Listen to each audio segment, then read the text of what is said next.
What's going on, you all? Welcome to an NBA podcast. This is going to be the first one of the 2018-2019 NBA season, you all.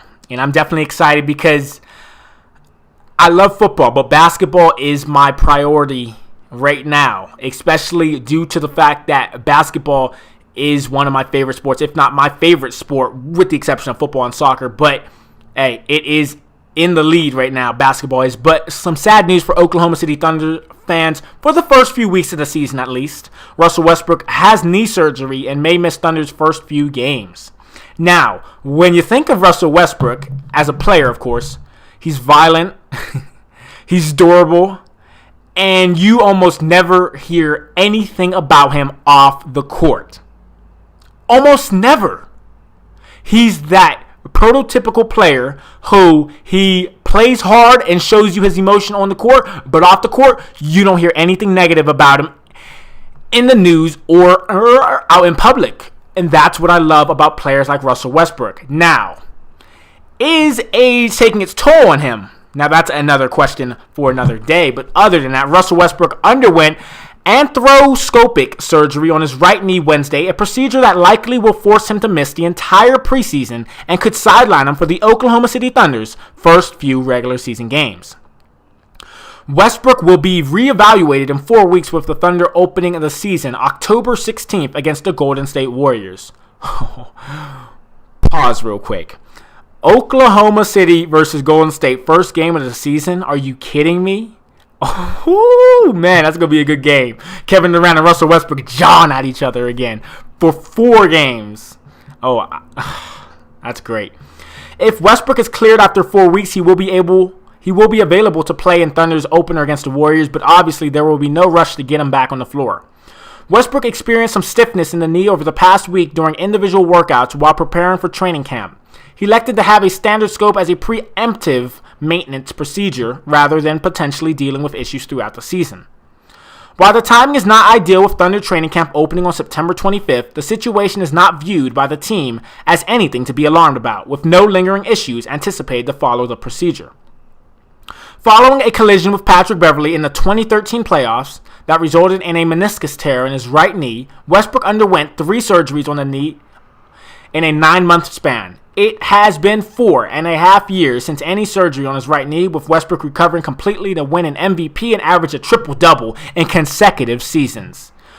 Westbrook, who is 29, holds career averages of 23 points a game, 6.6 rebounds, and 8.2 assists per game in 748 appearances. As I said, he's durable. He's consistent. You never hear anything about him off the court.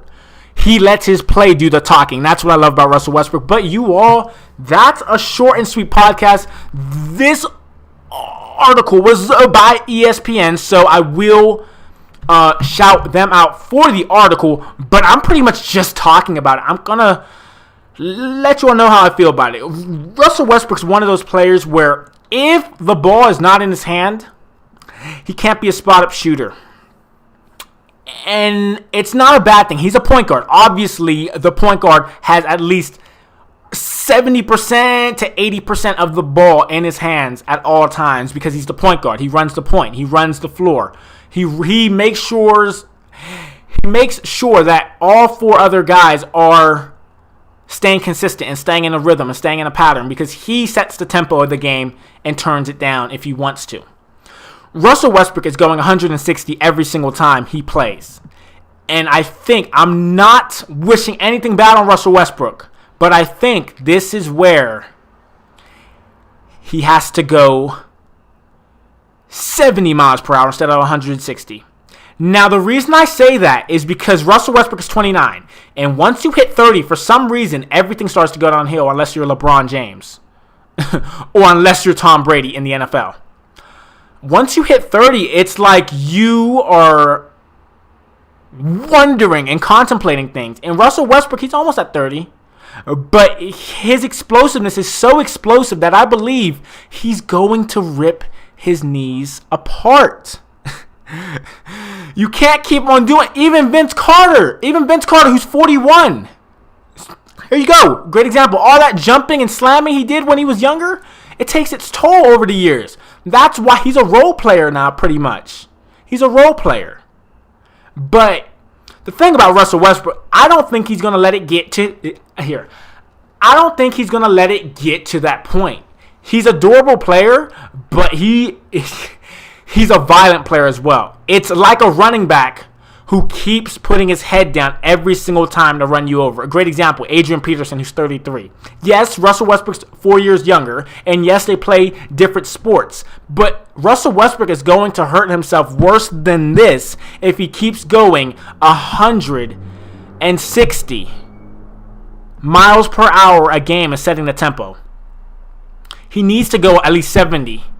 At least 70 to slow down the pace of the game. But then again, that won't be in his system. That won't be in his blood, you know. He's been playing a certain way for all these years. How can he change that? Well, you see players, when they get older, how they change their game. Great example, Ray Allen. No one remembers when he used to dunk on everybody, and then he turned into a shooter when he got older. And that's what kept him in the league as a sixth man, as a seventh man, as even a starter. And I feel that Russell Westbrook has to change his game a little bit. He has to, especially if he's getting his fourth surgery sooner rather than later. I know it was 4 years ago, but guys, your body's not meant to continue to slam on people's foreheads and go 160 up into your 30s, unless you're LeBron, of course. He knows how to take care of his body, and I hope Russell Westbrook does too. But other than that, thank you so much for listening to this Dominic Reads. Wow, why did I say that? Thank you so much for listening to this podcast. I'm sorry, I'm so focused on my main channel that I'm not thinking about this podcast channel. But let me know your comments down below and your opinions. Let me know how you feel about this surgery. If it's nothing major, okay, I understand. But if it is something major and he has to slow his play down a little bit so that he can conserve himself up into his early to mid 30s, hopefully he does that. He has to do that if he wants to continue to play at the level he's playing. He has to slow down just a little bit. Not all the way, like half. No, at least 70% or 80%. He needs to drop down to there. Not 160%, not 160 miles per hour, you know. So other than that, thank you so much for listening to this podcast. Like and subscribe, and I'll talk to you all later. Peace, guys.